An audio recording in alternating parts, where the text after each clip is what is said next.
Good afternoon, everyone. Good morning, depending on where you are joining us from. But today we're going to talk about increasing law school success among underrepresented students, the LexScholars Initiative. My name is Jennifer Shaw, and I'm the Managing Director here at the Access Lex Center for Education and Financial Capability. And we are thrilled to have you join us for our second webinar for our pre-law advisor community. We're excited to be here. I'm going to introduce you to two of my colleagues. We have Kelsey Rissman, who is our Senior Evaluation Methodologist, and we're joined by Taria Thornton, who is our Manager of Education Services and Diversity Initiatives. Before I pass it over to Kelsey, just wanted to go over one quick housekeeping item. We are going to be communicating through the Q&A panel. So we are in the On24 platform. I'm seeing a bunch of familiar faces, so I know there are some of you that have been with us for some of our events before on this platform. If you are new to On24, you do have some flexibility in what you see on the screen. You can actually make the slides appear bigger. You can make the presenter appear bigger, and there should be a row of icons on your screen. And so if you would like to ask questions throughout the session, you can use the Q&A icon and insert your questions. I also will be sharing some resources, some web links with you through that Q&A panel throughout the session. So we'll be able to share some additional information with you that way. But let's get started. I'm going to turn it over to Kelsey Rissman. Welcome, Kelsey. Hey, thanks, Jen. I'm excited to be here and to talk to all of you about what I spend all of my waking work hours thinking about.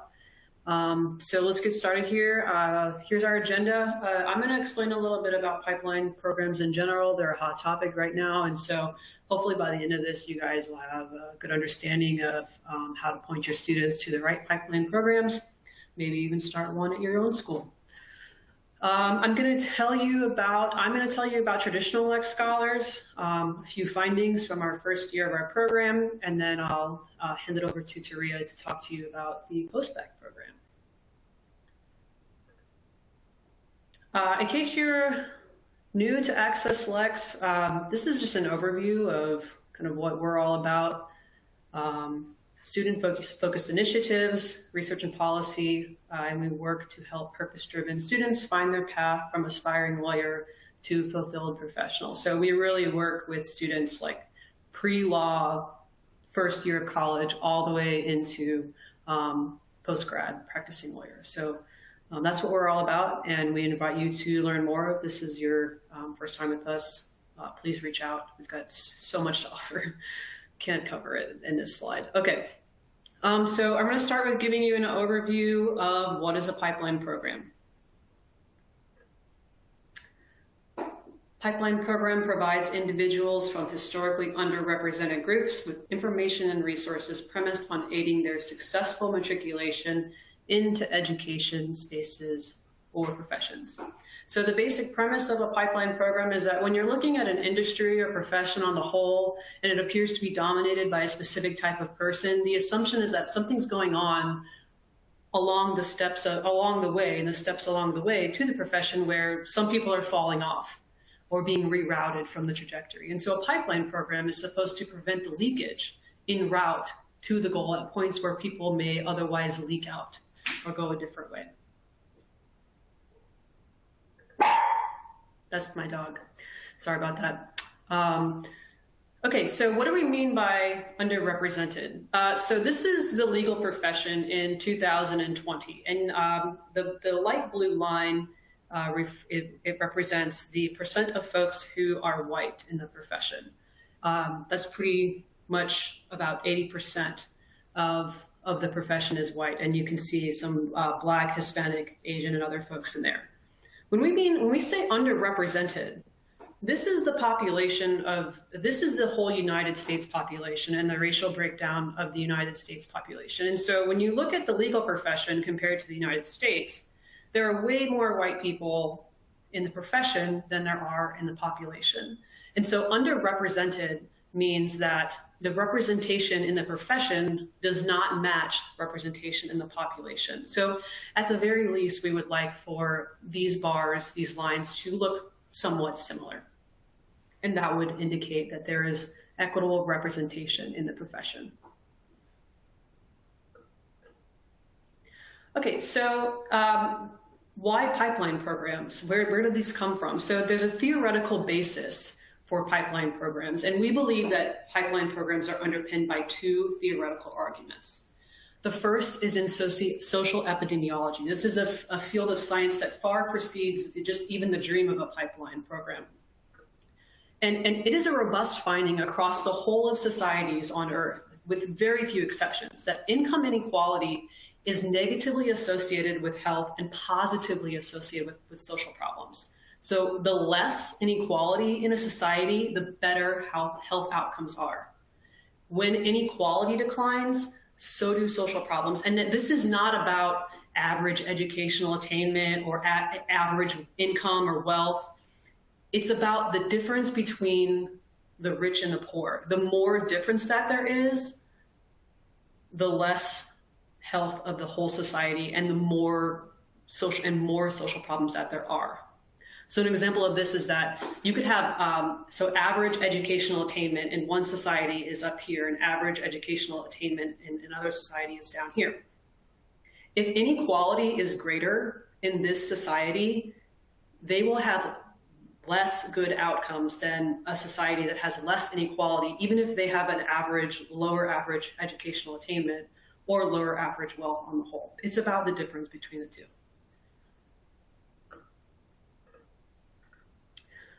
Critical race theory is another theoretical argument that underpins the basis for pipeline programs. So critical race theorists reject colorblindness and the idea that laws and policies are inherently neutral in their impact.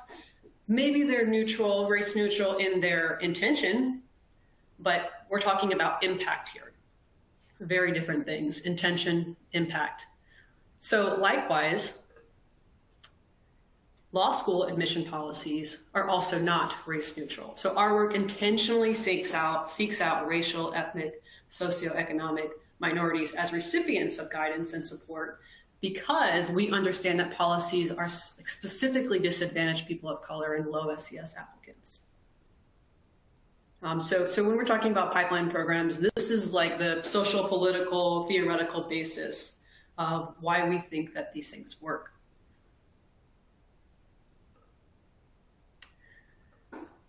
We're going to talk about a few things of program design when you're looking at pipeline programs to point your students toward, or maybe you're thinking about starting one your own school, just doing your own research. A bunch of different things to think about. I'm just going to kind of fly through different aspects of that. So the target population, our definition of a pipeline program specifically targets populations of underrepresented groups. So from where we stand, an undergraduate program that seeks to cultivate broader interest in support in the legal profession or support pre-law majors more generally, this would not be a pipeline program because it's effectively open to everyone rather than targeting support and resources to a specific person. And we see this a lot actually in our grant cycle. So we have a diversity pipeline intervention grant. Jen's going to push that link to you right now. We have a grant that you can apply to and basically design a pipeline program to be active in your school or your organization. But we see it a lot from universities specifically where they're seeking to find funding for a professor or pre-law advisor or create some program on campus that would be open to everyone. And those applications don't really make it through because they're open to everyone on campus rather than specifying guidance, support, and resources to specific people. So, just keep an eye out for that link and we would love to hear from you. Program goals. Thinking about pipeline program, it's important to consider what is the goal of the program. So pay attention to what the program is saying about itself. Goals are very different. Is your goal to get people into law school? Is your goal to have them have first year success? Do well in their first year courses, prepare them for the mental and emotional stress of law school? Is it to increase identity formation? So are you just looking to help people to see themselves as lawyers? Those are all very different goals. And the difference in the goals will be manifested in the different program components. Program components can include LSAT prep, admission counseling, again, mock courses, mentoring, experiential learning, going on field trips to meet with lawyers, go to trials, etc. And program components are what are offered by the program, and they should directly reflect the goals of the program, and that's very important. Program components directly reflect the goals of the program. For example, if the goal of the pipeline program is to cultivate interest in the legal profession and to impact mindset as to whether young people can see themselves as lawyers, then mentoring would be an appropriate component. If your goal is to get people into law school, then LSAT prep and admission counseling must be involved, because those are the things that reflect the primary hurdles to admission, right? The LSAT and knowledge about the admission cycle. Again, if your goal is to increase first-year performance and law school readiness, then coursework and other anticipatory socialization experiences would be important. I'm going to draw your attention here to the correlation between a pipeline program whose goal is to get people in, to get over that barrier, and program components. So this is really important as you're looking for opportunities for your students or thinking about maybe having a pipeline program on your campus. Identity formation is great. Getting students to have first year success is great, but if they can't get in, then, so we, from our position, we are really interested in pipeline programs that have the goal of actually getting people in the door. And that would mean having LSAT prep and admission counseling. Okay, lastly, timing and duration as well as intensity of program, it varies so widely. We see programs that are 4-week residential programs in the summertime in between junior and senior year. We see year-long programs where aspirants are engaged on a once-a-month basis. We see quarterly. Somebody offers a quarter of a semester program where they're showing up every week to do something. It just ultimately depends on the goals and resources of the program. And so when you're looking at different pipeline programs, thinking about one of your own, just important to keep these design elements in mind and what's feasible for your students. Okay, so as practitioners in the pre-law space, we want you to be aware of like hot topics, things that are kind of swirling around in the idea sphere of pipeline programming at this time. The first one is language. There's a little bit of a shift going on from pipeline language to pathway, and this is something that we're going to be integrating into our materials and into our ideas over time. Pipeline kind of has like a sticky feeling, sticky history with different groups, and so just mindful of language. We're always thinking about that kind of stuff, and so the world is changing, and so are we. So just keep in mind that pathway is kind of the emerging language to use for this sort of thing. The fall 2022 class, it appears as though somebody is getting the message because it is almost exactly representative of racial and ethnic groups. It's incredible. It's the most diverse class in history. So what does this mean for pipeline programming? We don't quite know. Time will tell the true story of change around that in terms of access to organizations and institutions that have traditionally been gatekept. So something that we're thinking about, where do we go? What is the story of a pathway program when classes year after year after year are representative? We'll see. Intersectionality and the problem of overgeneralization. So there is a need to get into the nuance with groups of people. Access Lex, we work in and around the legal profession broadly, and we do lots and lots of research on folks from pre-law all the way to profession. And we regularly find that Hispanic and Native folks do not have the same experiences and outcomes as Black folks. So there's a growing need to get into the weeds when we're supporting different types of people who are underrepresented at this time. Another example of this is folks with disability, blindness, hearing loss. Existing in space as a person of color along with the disability is a very different experience than existing in space as a person of color. So we're thinking about this, and we're talking about this, and other people are talking about this, and it's something that we need to consider.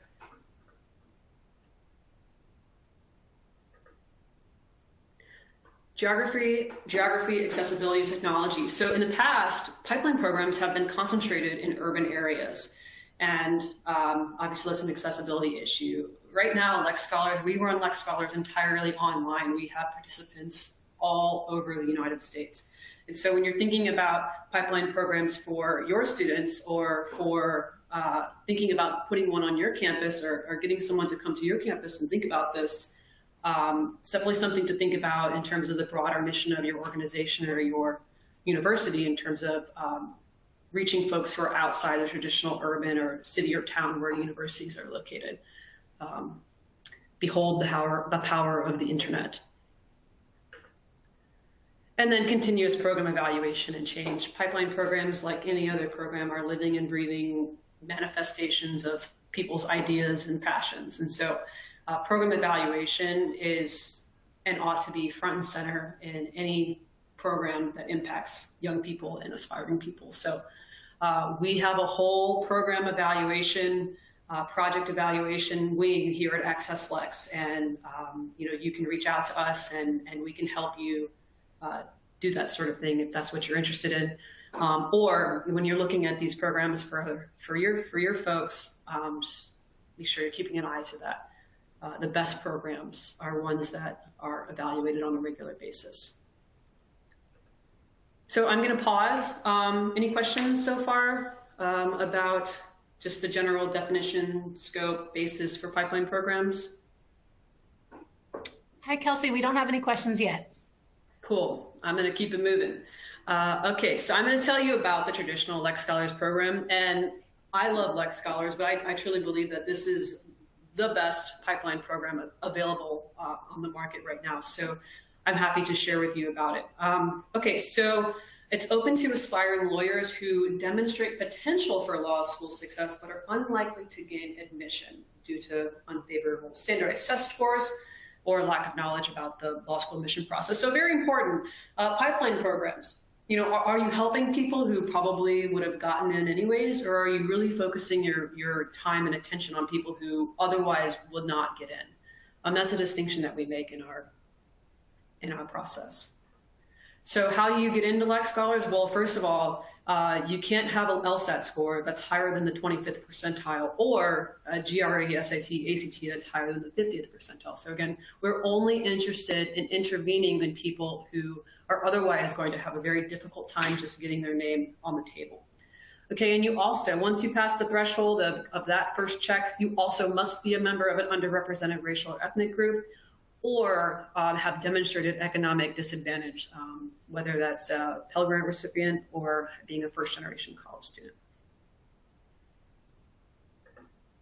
Okay, so I'm just going to give you an overview of the project timeline. So this is a timeline, March to August, and the different colors here just indicates a new year. Okay, so the first thing we do in March, the application opens, we collect a whole host of demographic baseline achievement information. We're asking you about family background, what's your GPA, LSAT score. Application this year opens on March 21st, and selection enrollment happens throughout April and May.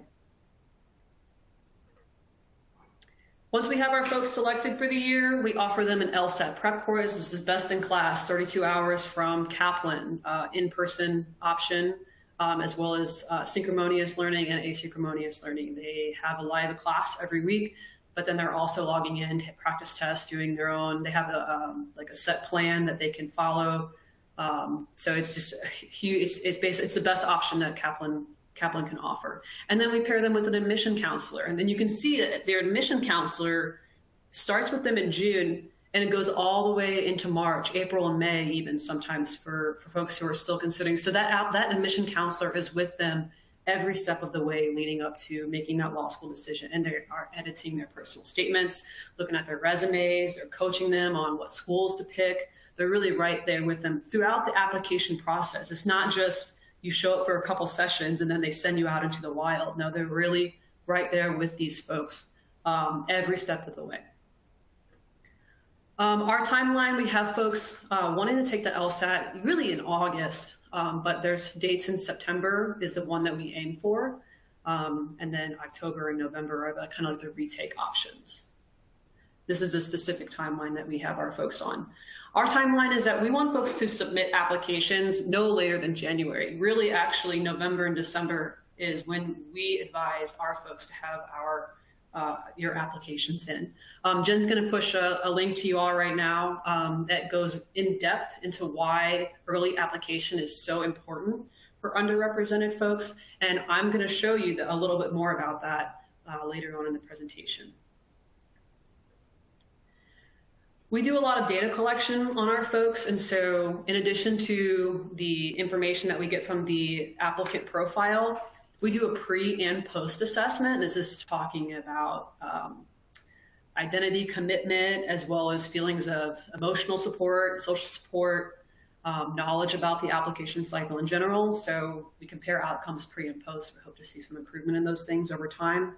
We also have a qualitative assessment at the end. This is like customer satisfaction. We ask them what was the best, what was the worst, what was helpful, what was not. Some of our best information comes from this assessment that happens at the end. The project is done, we're kind of decompressing and we're getting all that feedback about what we did well, what we need to improve on. And additionally, last but not least, we collect data every single month on their activities. So did you submit an LSAT, or did you take the LSAT? How many applications did you submit? Did you receive any scholarship offers? We're collecting, basically monitoring their participation in the application cycle every single month. Okay, so I'm going to tell you all a little bit about the experiment and how the program is set up. So imagine this is like 250 squares. Each square represents one person, one Lex Scholar each year. The first component of the program is that not everybody gets the same intervention in the program. About 1/3 of our participants get the total package. This would be the admission counseling group.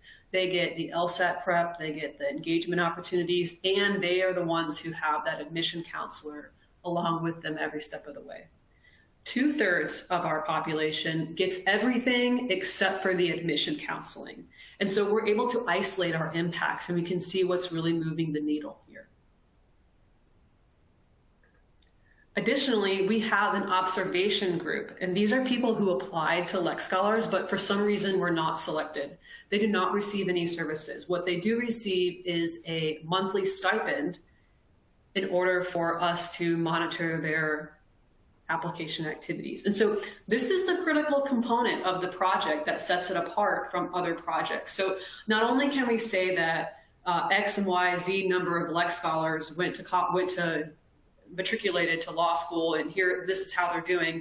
We can say that compared to a demographically similar group who did not get any pipeline services, who didn't have any intervention, this is how LexScholars performed. So that's critical there to the design of the research. Okay, I'm going to stop again. And does anyone have any questions about the research design behind the pipeline program? Hi, Kelsey. We have a couple of questions that came into the Q&A panel, and one specifically about the research design, and I'm just going to find that for you. So the question is, how is the 25th percentile score determined? Is it for all test takers within a certain time period? Does it account for different averages for different racial ethnic groups? Yeah, so every time, good question. Every time in LSAT, every time there's a sit, then a new percentile is generated. And so when people give us their LSAT score and they say, this was my LSAT, every single LSAT score is delivered alongside a percentile. So not only do we receive their highest LSAT score, but we also receive their percentile. So yes, a 147 is the 25th percentile in year one, but then 3 years later, a 146 could be the 25th percentile. But the percentile always comes alongside the score, so that's how we know. Great. And another question about testing. Can the participants choose the GRE instead?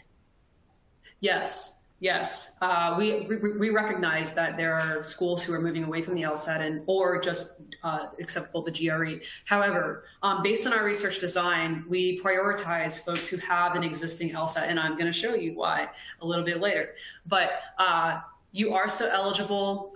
Those folks are still eligible, but they are not eligible for consideration until June 1st. So they're placed in line for consideration, and they'll be selected first come, first serve. After that June 1st date. Excellent. And then I do have a question more from the first section of your talk, and let me grab that. It was about,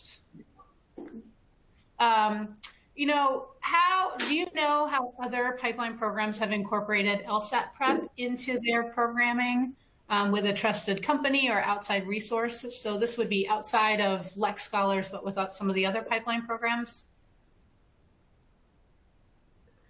I'm not aware of the ins and outs and X's and O's of all other pipeline programs. I know that folks do have a choice of designing it themselves versus hiring someone like Kaplan. There's pros and cons of that. We just didn't decide not to reinvent the wheel. Kaplan and those folks have a proven record. The data exists that demonstrates that those programs are successful. And so thinking about cost though, it could be cheaper for an organization to design their own LSAT prep. I think the main thing to think about is to not walk participants into a situation where they may or may not be successful. You want to make sure either one, that you're really putting time into LSAT prep curriculum development if you're going to go it alone, or just outsource that to somebody else who truly knows what they're doing. Great, thank you, Kelsey. And I think we were able to cover all the questions in the Q&A panel now. Okay, I'm going to keep it moving. My last section. I'm going to tell you 5 findings from our first year of the program. And I see you, Taria. We have 3 minutes left, so till I'm supposed to pass it over. So here I go. Okay, the first finding is that roughly half of our LexScholars actually fully participated in the program. That means they attended at least 75% of their class, and if they were in admission counseling, they completed 75% of the tasks associated with admission counseling. So without going too deep there into what that means, only half of the people who we opened the door for fully stepped into the room and showed up. Another 20-25% of them demonstrated some engagement. But what does this mean for you? It just means that failure is part of the success, right? So we know that we can select 25 people who we think are going to make good use of our investment. Our research demonstrates that 5 to 7 of them are not going to show up, and that's okay, and we should be planning for this in our resource expenditure.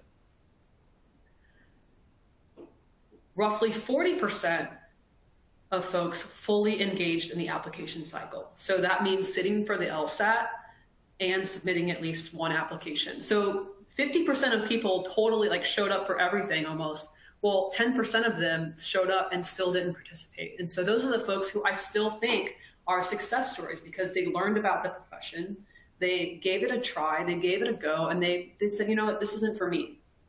It's a success to me for me to not walk somebody down a path that they decide is not good for them. So something else to consider. Let's take a look at that LSAT sit rate.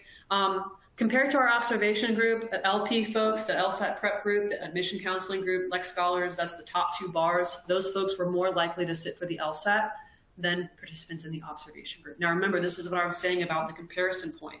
These groups, AC group, LP group, they are demographically similar. They basically from the get-go were the same as the observation group. And so we can see already our intervention has initiated more participation in the cycle. So let's look at applications. Again, LexScholars were more likely to submit an application at all. Those top 2 bars there.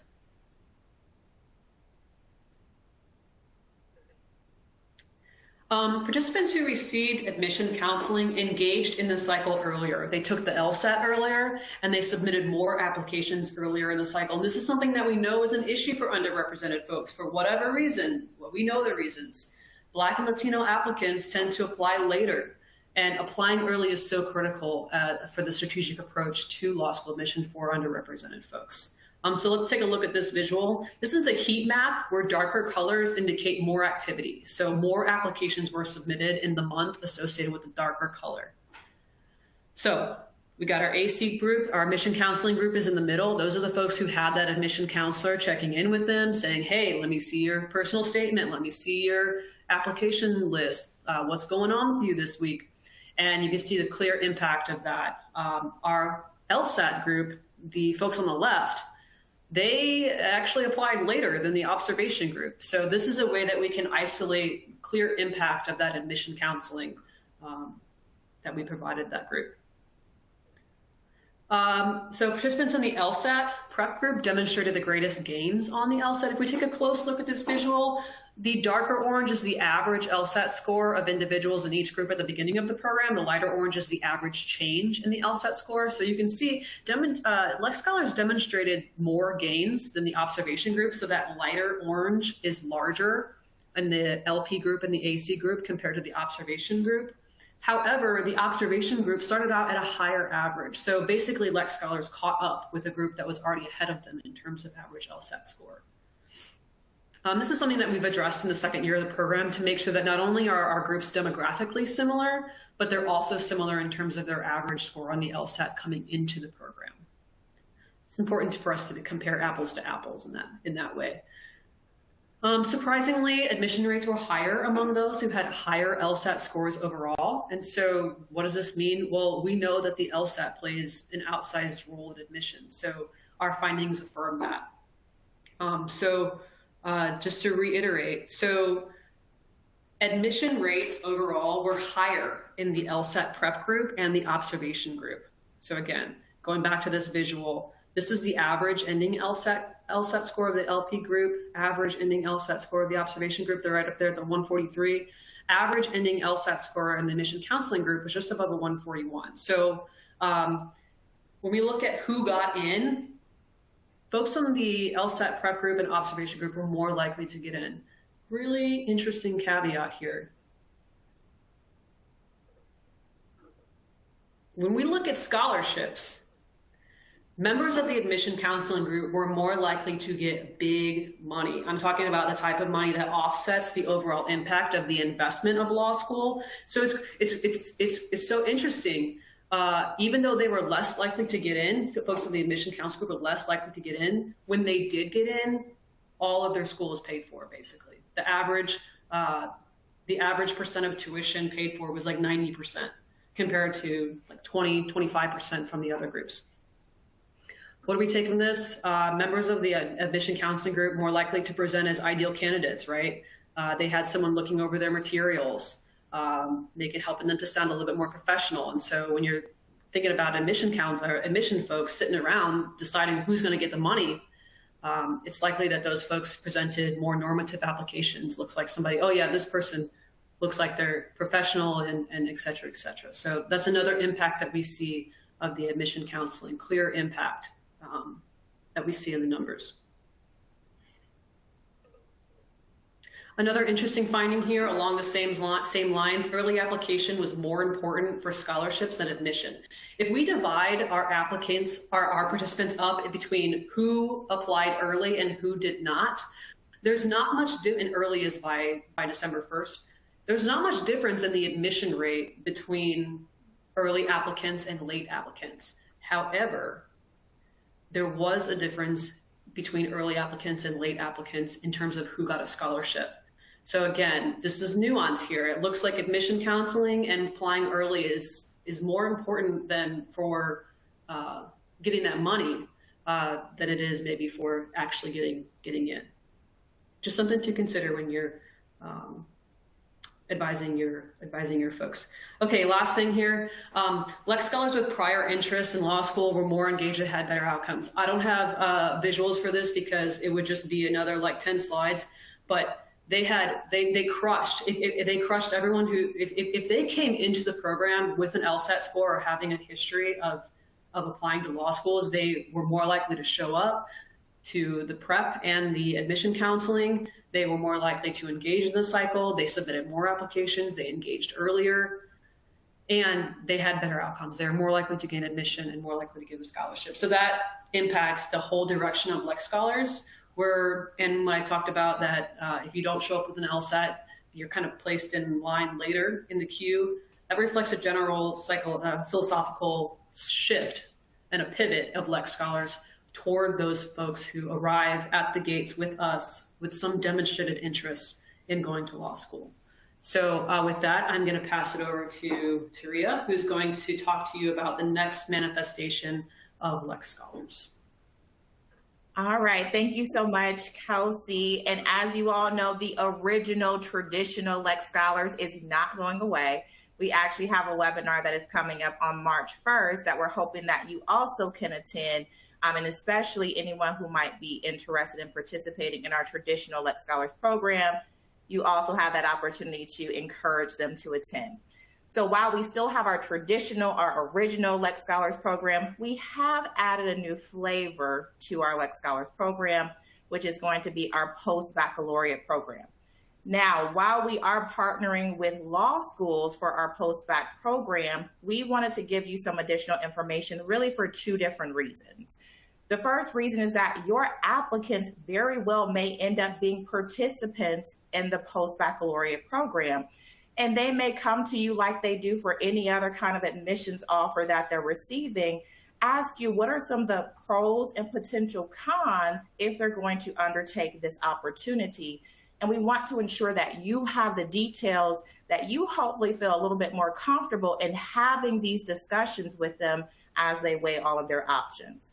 Secondly, is that I have the pleasure and the privilege of interacting with a lot of you in the pre-law space. And sometimes you're just curious about the program, want to know the additional details, and that's what we're going to provide you in the next upcoming slides. Now, I do want to provide you structurally some information about the post-baccalaureate program, and I also want to provide you some of the logistic information because, again, it's just good for information purposes, but especially if you're going to be advising some of these students who, again, may be referees to our post-bac program. At its core, the post-baccalaureate program is a deferred admissions program. But what we're hoping is that this will open the doors to greater opportunities for underrepresented populations and being able to be accepted into law schools. Now, what we're saying is that this may be a great opportunity for those who are applying to law schools, but the law schools that are reviewing their application materials just have some cause for pause, most likely related to the numerical aspects of that applicant's file. So we're talking about the LSAT score. We're even potentially talking about the undergraduate GPA. So again, those numeric aspects of their application. But as we know, it truly is, and even more true now, that it's a holistic review of the application. And there are other parts of that application that absolutely show promise and potential that they want at their institutions. They want to have eventually persist into the profession. But again, there are just some aspects that they need to shore up to make them feel a lot more confident about the potential success of that individual in their individual institutions. So again, at the core, it is going to be a deferred admissions program, and they believe that these applicants can really benefit from a year-long program, a year-long curriculum program that again will hopefully ensure their success once they do actually start to sit in those law schools classrooms. Now let's talk about what, again, structurally is involved with the post-baccalaureate program. The way that it is structured is that those schools who have agreed to participate with us in this inaugural year, this is the first year that we are doing the post-baccalaureate program. So you have not missed anything. If you're looking for the data similar to what Kelsey shared with you, we don't have that at this point, but absolutely as we go throughout this coming year and the additional years, we will have that research that we're able to supply to you. So again, those schools who have signed on to participate for this upcoming year's program, They are looking at their applicant pool right now. As we speak, they're looking at those applicants a part of the 21-22 application cycle to see those, again, those applicants that may have that cause for pause because of the numerical aspects of their application that they believe would be good referees to our post-baccalaureate program. So again, they're the current cycle are the individuals who will participate in the upcoming year's curriculum of the post-baccalaureate program. All right, so let's talk about eligibility a little bit as well. It very much mirrors just what we talked about for the traditional LexScholars program. So we're talking about individuals that meet one of the following criteria that you see on your screen currently, that they are potentially a part of a racial or ethnic group that are underrepresented in legal education. They also can be a part of a first generation population, and how we are defining first generation, we are saying that a parent or guardian has not received a bachelor's degree. Sometimes we know that that definition can vary, but that is how we're defining it for the post-baccalaureate program. They also can potentially be a part of the socioeconomic group that we're looking at, which are previous Pell Grant recipients in their undergraduate education. So they can meet any one of those pieces of criteria along with these additional pieces. So we do want to ensure that these participants have also received their first bachelor's degree by August of 22.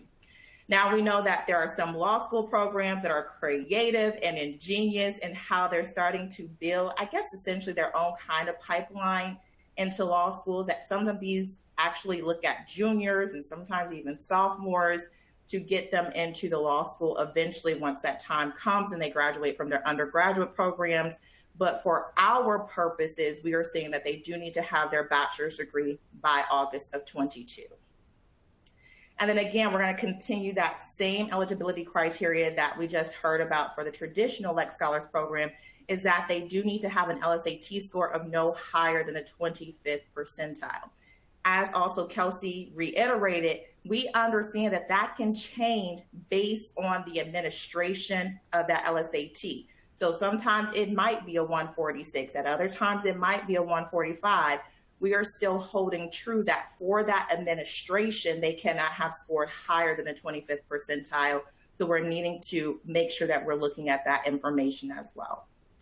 And then last but not least, because we're trying to make sure that people have an equal footing as they're going through this program, they cannot have previously enrolled in a JD program at an ABA accredited law school. All right, let's talk about some of the benefits. This is especially where you may want to start to write some notes. Again, as applicants may start to come to you saying, hey, I have this opportunity.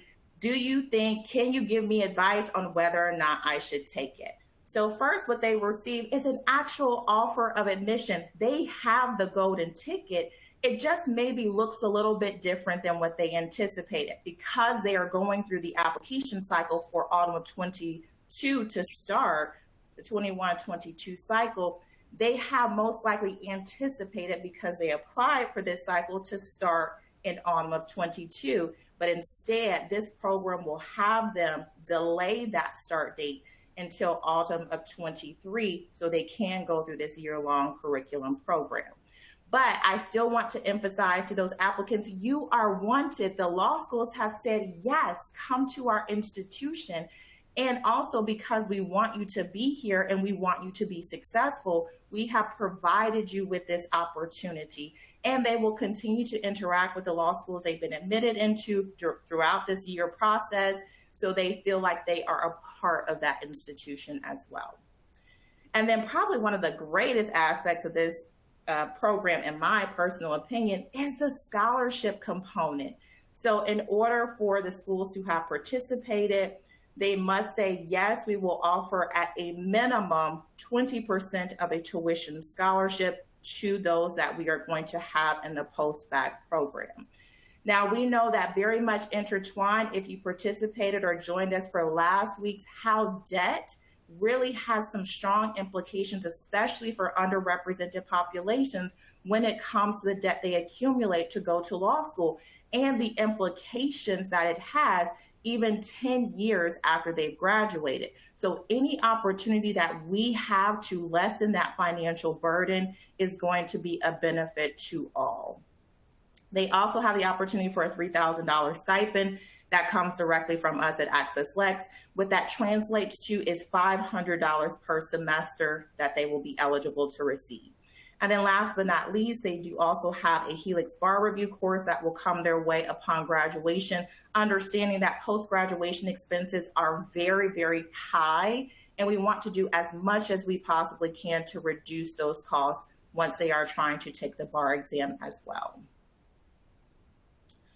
So how did schools sign up to participate in the post-baccalaureate program? Towards the end of last year, we started to send out information about the program to schools, asking them to indicate their intent to participate to us by January 15th. We are so happy that at this point we have 36 law schools across the country that have agreed to participate in the post-baccalaureate program.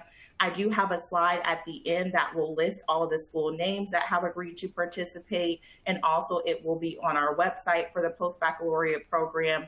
And between those 36 schools, because they had to indicate to us the number of slots they anticipated, because we also know that you don't know your applicant pool until you know your applicant pool, but we try to have them estimate how many that they would like to refer to the program. And between those 36 schools, we have 155 tentative spots that we believe will be participants in the program. And again, they had to agree to, at a minimum, so that's the floor, not the ceiling, of a 20% scholarship for tuition that will be renewable upon good academic standing. All right, so just kind of in the last couple of minutes that we have together, I'm not going to do a huge deep dive into the curriculum, but I do at least want to give you a very high level view of what we want to cover in this year-long program with them. Now, while there will be some programmatic aspects that will start in late June, the curriculum aspects will primarily start in the beginning part of July and then persist until July of 23. So starting in July of this year and going until July of next year. They will start off with LSAT preparation, so they will mirror the traditional LexScholars program in that way. And we will ask them to take the September administration of the LSAT. We also will cover that cost of them retaking it. But we don't necessarily anticipate or require that they get a better score on the LSAT. Now, we are really hopeful that if they get a better score, maybe that will increase their scholarship opportunity from the law school. But again, we're not anticipating that they will even get a greater score. It's just a part of an opportunity that we wanted to provide them to retake it, understanding that some of these applicants may not have had robust opportunities to prepare for the LSAT prior to coming into our program. Then we will transition into the analytical and critical thinking skills. We are going to utilize CALI, which is Computer Assisted Legal Instruction. You may be familiar with their products and services. And then we also do anticipate using some of our Helix Bar Prep to also help with the exercises. And then because, again, very much intertwined into this process, especially for underrepresented populations, are the financial components. So we wanted to ensure that we have that as a part of this program, because we know of the challenges that are associated with underrepresented individuals for getting into and through law school that are connected to the financial aspects. Curriculum view, overview. Doctrinally, we're going to have them cover the topics of torts, contracts, and criminal law.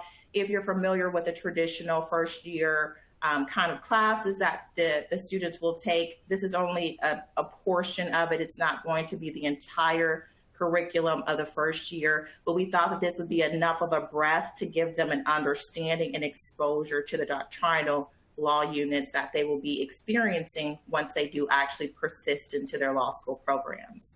We will have skills-based exercises that will be based off of those doctrinal areas, and then also legal research and writing exercises. Why are we doing this? What is our overall goal with this year-long curriculum that we are going to provide with the post-bac participants? It really is to get them familiar with the 1L legal concepts. We know how beneficial just having seen something at least a time or two before can be to the overall process. We want them to have a running start when it comes to the skills that are necessary to succeed, to absolutely have exposure to legal research and writing tools. I feel like that the holiday wishes of professors who teach legal research and writing, this has to be a dream come true to them, because even if you teach it on an undergraduate level, I've heard from some of the pre-law advisors that you just wish that the students came with a little additional skill set when it comes to those courses. And it all funnels down into building confidence. We understand for underrepresented populations, they may come in with imposter syndrome. They may not feel like they belong, but if we can build that confidence, hopefully they feel like they have a space and they rightfully are owning that space when they do actually start their law school program. Most of what they will do will be funneled through our learning management system, which is Ask Edna. We hope that you all have signed up for Ask Edna because you can view some of the information that our participants also will be looking at once they're inside of our Postbac curriculum. You have access to student success as well in Ask Edna, Max Pre-Law, of course. We hope that you're looking in there, but also you can look through some of our bar success. And again, this will all be incorporated into the curriculum portion that we have for our Postbac participants. I'm kind of just going to leave you with some of the financial education aspects. If you know me in my other kind of capacity of Access Lex, you know that I'm all about the financial education for our pre-law students. And so we will have workshops that are going to cover budgeting for law school and also paying for law school, because while that 20% scholarship is fantastic, it's at minimum 20%. How are they going to cover the 80% that they still need to for their legal education? Coaching opportunities, which I will tell you a little bit more about in just a second. They will have coursework, which will be online. Another great part about the Postbac program is that we're going to continue that asynchronous type of learning. There will be some opportunities that we do need them to attend live sessions, but we're going to do our very best, understanding that these are most likely going to be working professionals. We want to provide those on the weekends where we can. And then there will be assignments. If you're familiar with Access Lex Institute, you know that we have coaching opportunities with accredited financial counselors, and we want to be sensitive to the fact that while they may share commonalities with those that are a part of the Postbac cohort, that does not mean that they want to share their information in a common setting, and especially as they're completing the assignments that they may have, or they just want to talk about their personal financial circumstances. We want to do that, and hopefully in these coaching sessions, we'll provide them with the building blocks of really financial education so they can be on a sure footing as they do persist into their law school education. And then the part of the curriculum that they will do that is a part of our Max by Access Lex is going to be our Financial Foundations course. Again, because kind of the theme that's running throughout this post-baccalaureate program is setting them up with a sound foundation. And we can do that from a financial standpoint through our Financial Foundations course. And you can see the curriculum that they will go through there as they go through, again, that online financial literacy program. Their assignments will be a spending plan or a budget, whatever your preference is, because again, we know that they have the 20% scholarship, but how are they going to meet the other requirements of tuition and fees, but also their living expenses? So we want to know what monies they have coming in, what monies they will have to use, but also understanding what their expenses are. Some of us still can tell you stories about how we received that refund check and tried to figure out how to spread it over the entire semester. So we want to, again, set them up for success. And then SMART goals, because we understand that the decisions that they make in law school, we learned that from the ABA Young Lawyer Division report that we did, absolutely will live in their financial future. So we want them to be able to accomplish the goals that they set in the time frame, or as close to the time frame in which they want to accomplish them. Now we've got into the names of the schools that are participating, so I'm going to leave this on the screen for you for just a couple of seconds. Again, understanding that you can go to our post-baccalaureate website, and they are all listed there. We are just thrilled. We had the goal of potentially 15 to 20 schools to sign on for this first year of the post-baccalaureate program, and we have 36. So we are grateful, but we're also grounded by the idea that this could be potentially a game changer. So we want to be intentional about everything that we do because we know the implications potentially for the future. And here again, they had to be on 2 slides because we're so grateful for all the schools that have signed on to participate with us.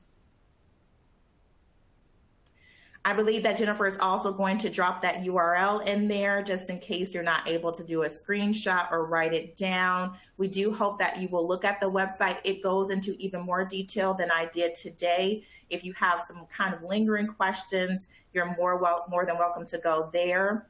Also, I know that we may have some of our participating law schools as far as participants for the post-baccalaureate program. If you have any questions about how the program will be administered, kind of some of those fine detail aspects, you can always reach out to me personally, or you can reach out to the email address that you see on your screen, and we will absolutely get the information to you that you need. We're probably over communicating at this point, but we want to make sure that all of the T's are crossed, the I's are dotted as we move into this first year of the post-baccalaureate program. All right, so I'm done talking. Hopefully you found that to be beneficial to learn a little bit more about the post-baccalaureate program, and I'm happy to take any questions that you would like to submit now, and then always, if you have questions later, reach out to LexScholars at Access Lex. Thank you, Taria. We do have one question. In the Q&A panel, will law schools have an enticement to increase the financial aid component in the future? 20% means that 80% would need to be covered with student loans or other contributions, which for members of underrepresented groups might be an impossibility. Any thoughts on that? Yeah, I mean, hopefully the enticement will be some version of success moving forward, right? So as Kelsey shared the data, if we can show that this intervention really does lead towards certain type of successes, we hope that maybe schools will then be enticed to increase that scholarship because they know that it's really an investment for a good return. But I know that at least initially, that was probably one of the aspects that law schools are like, wait a minute, what do I need to do? I'm happy to sign up, but now we're asking you to put money with this sign up as well. So that's where we're hoping that the results will lend to higher rewards for the students that they're going to refer. Great, thank you, Taria. And I wanted to say to the whole group, I'm going to drop one more link in the Q&A panel. Taria mentioned we are going to be opening up the LexScholars traditional program in March. We do have an informational session that you are all welcome to attend or share with your students as well. So I will be dropping that in the Q&A panel just shortly. And while I do that, we did have one more question pop into the Q&A panel. Taria, can you talk through the application process for the Postbac program, kind of what has happened to date and how that will work going forward for new institutions interested? Yes. So now we are still open to law schools who want to participate. We will look through, if it's still feasible for this coming year to do that. So we're more than happy to do that. But I do want to make it very clear, unlike the LexScholars traditional program, where the actual individuals can initiate their participation in that program, these for the post-baccalaureate program, they must be referred from the law school itself. So most of the time, it's going to be that they have actually applied to attend that law school, and based off of their application materials, the school is referring them to us for the post-baccalaureate program. So students, and we've had this quite a bit now, that students want to have themselves referred to the post-bac program, but that is not how this process is currently set up. They'll go through the admissions process, and then the admissions professionals will then decide if they would like to refer. Excellent. Thank you, Taria. And I believe just right in the nick of time, right? We are at 1 p.m. Eastern. I want to thank you and Kelsey for sharing some great information with all of us. You've got some links to the LexScholars traditional program. We've got links to the Postbac program, the upcoming information session. And I will just mention to all of you, we will be sharing out the slides and the recording of today's event with all of you shortly. I know some of you are probably scribbling and taking notes ferociously, but just wanted to let you know you will be receiving that as a follow-up. So thank you all for joining us today, and we wish you a wonderful afternoon. Bye, everyone.